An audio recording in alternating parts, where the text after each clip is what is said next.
Assalamualaikum warahmatullahi wabarakatuh. Saya Muhammad Kasyif Rahmana ingin sedikit menjelaskan tentang mata kuliah PKN yang di dalamnya itu ada penjelasan tentang tujuan dan landasan otonomi daerah. Pada kali ini saya mengambil tema peningkatan kualitas pelayanan publik melalui pendidikan dan pelatihan.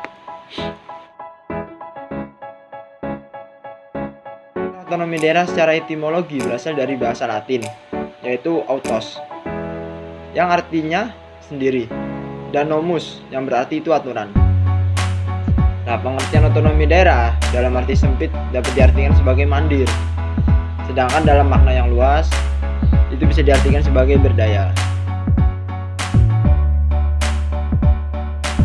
Adapun dasar hukum otonomi daerah, pemerintahan daerah di Indonesia itu terdapat di dalam yang pertama pasal 18 dalam Undang-Undang 1545 pasca amandemen, yang isinya undang-undang tersebut. Negara Kesatuan Republik Indonesia dibagi atas daerah-daerah provinsi, dan daerah provinsi itu dibagi atas kabupaten dan kota-kota tiap provinsi.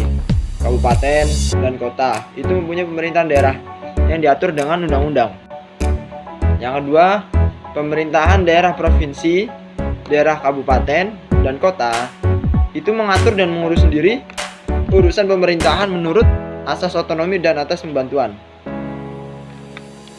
Selanjutnya itu ada TAP MPR Republik Indonesia nomor 16 tahun 1988 tentang penyelenggaraan otonomi daerah, peraturan, pembagian, dan pemanfaatan sumber daya nasional yang berkeadilan, serta pertimbangan keuangan.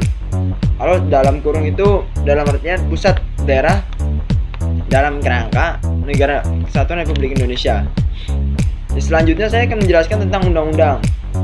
Di sini dijelaskan ada 7 undang-undang tentang otonomi daerah dan satu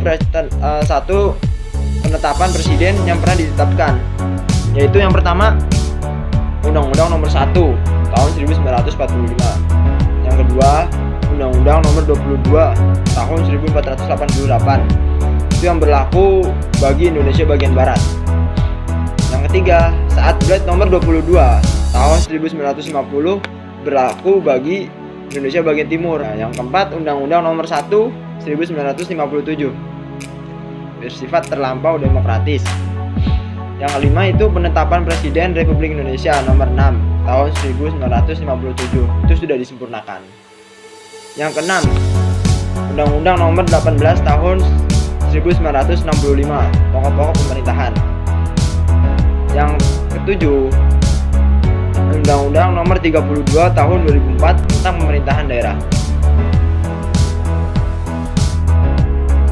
Tujuan otonomi daerah menurut Undang-Undang nomor 32 tahun 2004 tentang pemerintahan daerah pasal 2 ayat 3 menyebutkan bahwa tujuan otonomi daerah ialah menjalankan otonom yang seluas-luasnya, kecuali pemerintahan dengan tujuan untuk meningkatkan kesejahteraan masyarakat, pelayanan umum, dan daya saing daerah. Salah satu prinsip-prinsip otonomi daerah yang dianut dalam Undang-Undang nomor 5 1974 tentang pokok-pokok pemerintahan di daerah adalah otonomi daerah yang nyata dan bertanggung jawab lebih merupakan kewajiban bagi daerah pada hak.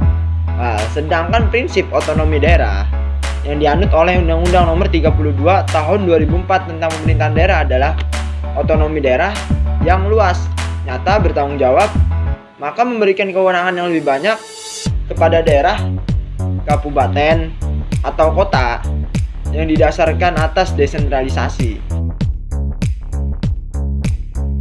Titik berat otonomi daerah yang diletakkan pada daerah kabupaten dan daerah kota dalam Undang-Undang nomor 32 tahun 2004 dapat dilihat dalam penjelasan umumnya pada pasal 1 huruf yang berbunyi mendorong untuk memberdayakan masyarakat, menumbuhkan prakarsa dan kreativitas, membangun peran dan fungsi Dewan Perwakilan Rakyat. Maka dari itu otonomi daerah harus mempunyai titik berat. Nah, dari penjelasan di atas dapat kita ketahui tujuan dan titik berat otonomi daerah itu di daerah kabupaten dan kota adalah agar pemerintah daerah lebih responsif dalam memenuhi aspirasi-aspirasi masyarakat, memberdayakan masyarakat, serta peran masyarakat. Asas-asas penyelenggaraan pemerintah daerah itu ada 3. Yang pertama, asas desentralisasi, terus asas dekonsentrasi, asas tugas pembantuan. Nah, itu asas-asas penyelenggaraan pemerintah daerah. Kewenangan yang diserahkan kepada daerah otonomi provinsi dalam rangka desentralisasi mencakup yang pertama itu adalah kewenangan yang bersifat lintas kabupaten dan kota. Misal seperti kewenangan dalam bidang pekerjaan umum, perhubungan, kehutanan dan perkebunan juga lain-lain. Yang kedua itu kewenangan pemerintahan lainnya, yaitu perencanaan dan pengadilan pembangunan regional secara makro. Pelatihan bidang alokasi sumber daya manusia potensial, pelatihan yang mencakup wilayah provinsi, pengelolaan, terus pelabuhan regional, pengendalian lingkungan hidup, promosi dagang dan budaya atau pariwisata, penanganan penyakit menular, dan perencanaan tata ruang provinsi itu bagian kekuasaan dalam kerangka otonomi daerah. Yang ketiga, kewenangan kelautan meliputi eksplorasi, eksploitasi, konservasi, ya kan, dan pengelolaan kekayaan laut, pengaturan kepentingan administratif, pengaturan tata ruang, penegak hukum, dan bantuan penegak keamanan dan kedaulatan negara. Selanjutnya, kewenangan yang tidak atau belum dapat ditangani daerah kabupaten dan daerah kota diserahkan kepada provinsi dengan pernyataan dari daerah otonom kabupaten atau kota tersebut. Nah, dapat kita simpulkan bahwa sebagai konsekuensi dari peletakan titik berat pada otonomi daerah dan pemerintahan kota sebagai salah satu kota atau daerah diberikan kewenangan dalam bidang politik luar negeri, pertahanan dan keamanan, peradilan moneter dan fiskal, agama, serta kewenangan bidang lainnya yaitu kebijakan tentang perencanaan nasional dan pembangunan nasional secara makro, dana perimbangan keuangan, sistem negara dan lembaga perekonomian negara, pembinaan dan pemberdayaan sumber daya alam, serta teknologi tinggi yang strategi, konservasi dan standarisasi nasional yang secara real tugas dan tanggung jawab daerah tersebut. Ya, mungkin cukup sekian dari saya. Apabila ada kata-kata yang salah, saya mohon maaf. Selebihnya, assalamualaikum warahmatullahi wabarakatuh.